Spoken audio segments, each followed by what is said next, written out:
When the evening sun washed over the Sphinx, it shed new light on the mystery of its construction.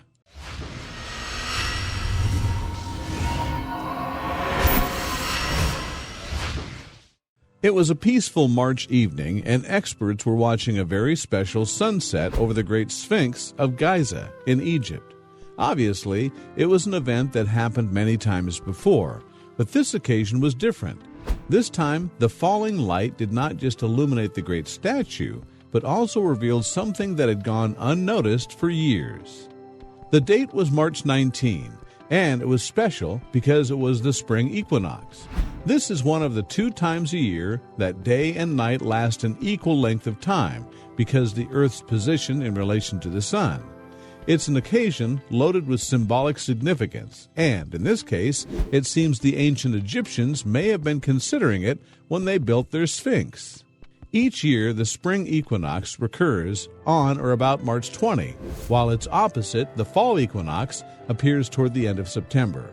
They stand in contrast to the solstices in June and December, which are the longest day and the longest night, respectively.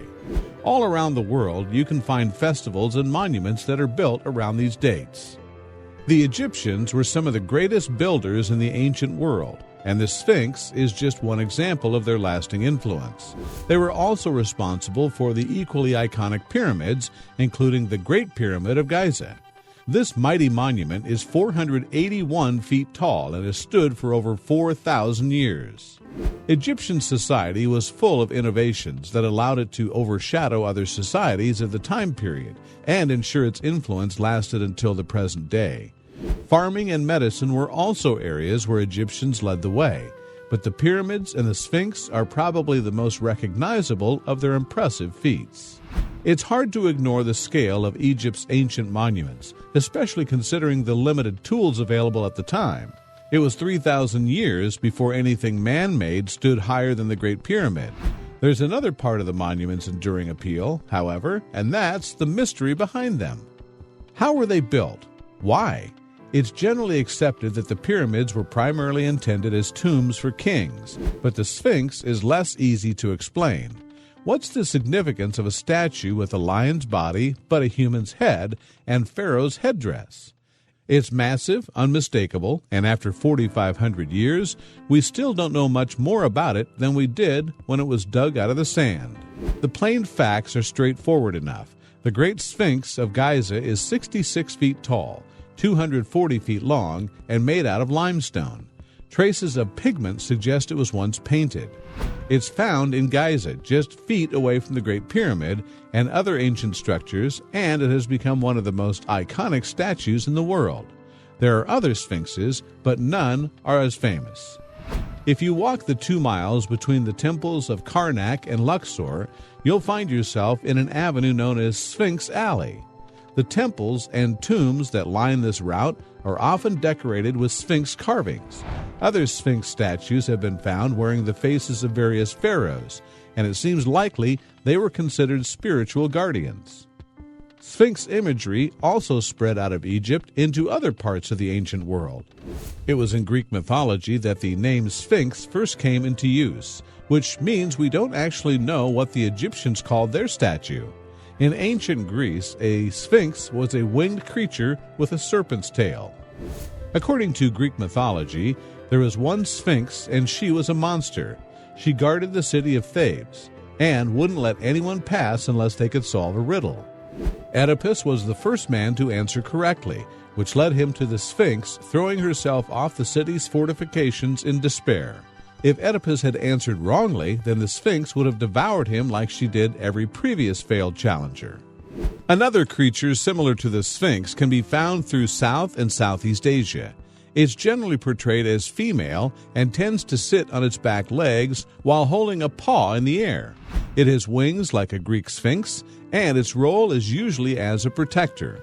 This kind of Sphinx still appears in temples and religious ceremonies today. Some smaller Sphinx statues from ancient Egypt have been transported around the world. The Metropolitan Museum of Art has a granite model of Hatshepsut that's of particular interest because it depicts a rare female pharaoh. There's another Sphinx with Hatshepsut's face at a temple in Memphis, Egypt, but it's not as famous as the Great Sphinx. There are a lot of theories about the origins of the Great Sphinx, but one of the most popular is based on the resemblance between the Sphinx's face and a statue of the pharaoh Khafre. This statue was found in the mid-1800s in the Valley Temple, which is next to the Sphinx. Khafre ruled between approximately 2603 and 2578 BC. The Great Pyramid in Giza belonged to Khafre's father Khufu, but Khafre himself also has a pyramid on the plateau. There is a mortuary next to Khafre's pyramid with a road that connects it to the Valley Temple, and there's another temple of similar design right in front of the Sphinx. It could all be connected to the one pharaoh. Not everyone agrees that the Sphinx's face resembles Khafre's, and that's one of the reasons for debate. Some people think it looks more like Khufu, and some think that Khafre's brother had the statue built in honor of their father. A smaller contingent think it may have been a later pharaoh named Amenemhat II, just because he had a similar stripy headdress. Another theory that has been mostly discredited is that the Sphinx is actually much older than originally thought. This idea based on the pattern of erosion displayed on the statue's body, but it can be easily explained by the relative softness of the limestone. The head is carved in harder rock, which explains its better condition. For many years, the head was the only part of the Sphinx visible, whilst the rest of the body was buried in sand. It was in the early 1800s that Captain Giovanni Battista Caviglia began excavating the statue, but it wasn't until the 1930s that an archaeologist named Salim Hassan finished the process. That was despite several other partial attempts during the years in between. We know more about the statue than we used to, even if we're still uncertain about the details. Only one piece of limestone was shaped into the Sphinx, but that stone has different layers. The lower part, up to about 12 feet, is more brittle, while the bulk alternates layers of hard and soft rock. The neck is also quite soft before reaching the solid parts of the head. Research suggests that a construction the size of the Sphinx would have taken 3 years to carve, even with 100 laborers. They would have used hammers made of stone and copper chisels for their gigantic task. Some of these tools were left behind at the construction site, as were the remains of a worker's lunch, which suggested the project wasn't completely finished. Other evidence that work was still going on comes from stone that had only partially been quarried. Some of the rock that fell from the Sphinx whilst it was being carved appears to have been used in the construction of the Sphinx temple, but blocks of limestone have also been found abandoned nearby. It seems that Khafre's great monument was meant to have been even bigger. The importance of the Sphinx has varied through time. With it experiencing periods of neglect and eras of veneration, it spent hundreds of years of its early history being ignored, until the future Thutmose IV fell asleep at its feet. Thutmose was still a prince at the time. His father, Amenhotep II, was pharaoh. At this point, it was over 1,000 years since the Sphinx had been built. According to legend, Thutmose had a dream in which the Sphinx promised to help him ascend to his father's throne. In return, he would have to clear the sand that half buried the statue and help return it to its former glory. When Thutmose was eventually crowned, he kept his promise and encouraged his people to worship the Sphinx. One of the most important deities in ancient Egypt was Ra, god of the sun, and the Sphinx became associated with the sun. Khafre was also particularly devoted to the sky god Horus, which also may have led to the Sphinx being known as Harmaket. This means Horus of the horizon, and is also the name used in Thutmose's dream. Thutmose's devotion to the Sphinx is recorded on a piece of pink granite known as the dream stele. This can be found in front of the statue and may have helped inspire the Sphinx cult in their worship. Time continued to pass, however, and with the arrival of new religions, the statue lost its holy status. It may have even been damaged because it was seen as a false idol. Erosion over time is one of the greatest threats to the Sphinx, and it doesn't seem to be going away. The ancient Egyptians started trying to repair it thousands of years ago, and experts today are still working hard to preserve it. Wind and weather regularly break off pieces of limestone, with restoration efforts having mixed results. To figure out the full story of the Sphinx, we may also need to consider the pyramids standing close to it. These are the Great Pyramids of Giza, and the Pyramids of Menkaure and Khafre all of which are situated on the Giza Plateau near Cairo. It's possible that the mass of limestone used to carve the Sphinx was discovered whilst quarrying building materials for one of these pyramids.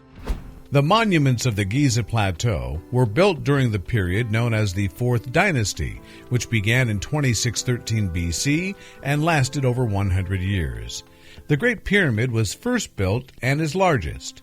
Its current 451-foot height is actually significantly smaller than the original 481 feet, but theft and vandalism have worn it down. It's still the only one of the 7 wonders of the ancient world that remains standing. Pyramids in ancient Egypt were used as tombs and memorials for pharaohs. There are over 70 in total, and all were built close to the Nile. When Khufu came to power, there were already impressive structures at Saqqara and Dashur. He didn't want his tomb to be overshadowed by these others, so he picked a new site at Giza to construct the greatest monument yet. There are a lot of ideas about how the ancient Egyptian managed to construct such a large structure with the tools and knowledge of the time. Ramps and hydraulics have both been suggested, though there's no conclusive evidence. Some people have even suggested that somewhat outlandish theory it must have been aliens. It may have taken as long as 20 years to build the Great Pyramid, and we still don't really know how it was achieved. The scale of the construction and skill that would have been required seem almost inconceivable.